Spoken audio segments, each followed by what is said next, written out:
വീട്ടിൽ ബോറടിച്ചിരിക്കുമ്പോഴാണ് എന്താ ചെയ്യുകയെന്ന് ആലോചിച്ചപ്പോൾ ഹസ്ബൻഡ് പറഞ്ഞു നമുക്ക് ചൂണ്ടയിടാൻ പോവാണ്. അങ്ങനെ ചൂണ്ടയൊക്കെ പൊക്കി പിടിച്ച് ഞങ്ങൾ അടുത്തുള്ളൊരു കുളത്തിലിതാ കൊച്ചിനെയൊക്കെ എടുത്തിട്ട് പൊക്കോണ്ടിരിക്കുക.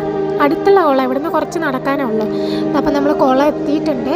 അപ്പോൾ ഹസ്ബൻഡ് കാസ്റ്റ് ചെയ്യുന്നുണ്ട്, കുറേ വട്ടം കാസ്റ്റ് ചെയ്യുന്നുണ്ട്. മീനുണ്ട്, അത്യാവശ്യം മീനുണ്ട് ഈ കുളത്തിൽ. കുറേ നേരം കാസ്റ്റ് ചെയ്തിട്ടാണ് ഒരു മീനെ കിട്ടിയത്. ചേറുമീനെയാണ് നമുക്ക് കിട്ടിയത്. അത്യാവശ്യം സൈസുള്ളൊരു മീനാണ്, നല്ല രസമുണ്ട് അതിനെ കാണാൻ. ഈ കുളത്തിൽ നിന്നാണ് കിട്ടിയത്. അപ്പുറത്തും ഇപ്പുറത്തും ഉള്ള ചേട്ടന്മാരൊക്കെ ഇതാ ഇരച്ചൂണ്ടയൊക്കെ ആയിട്ട് ഇടുന്നുണ്ട്, മണ്ണിരേനെയൊക്കെ കോർത്തിടുന്നുണ്ട്. അത്യാവശ്യം വലുതാട്ടോ, നല്ല ചേറുമീനാണ് കിട്ടിയത്.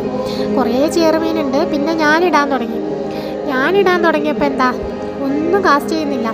ചെറുതൊക്കെ കിട്ടുന്നുണ്ട്, കൊത്തുന്നുണ്ട്, പക്ഷെ ഒന്നും അങ്ങോട്ട് കിട്ടുന്നില്ല. കുറേ നേരം ഇട്ട് കാസ്റ്റ് ചെയ്യുന്നുണ്ട്, എവിടെ കുറേ നേരം പരിശ്രമിക്കുന്നുണ്ട് കേട്ടോ.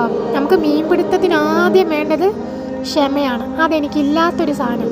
പിന്നെ ചായ കുടിക്കാൻ പോയി. അടുത്തുള്ളൊരു കടയാണ്.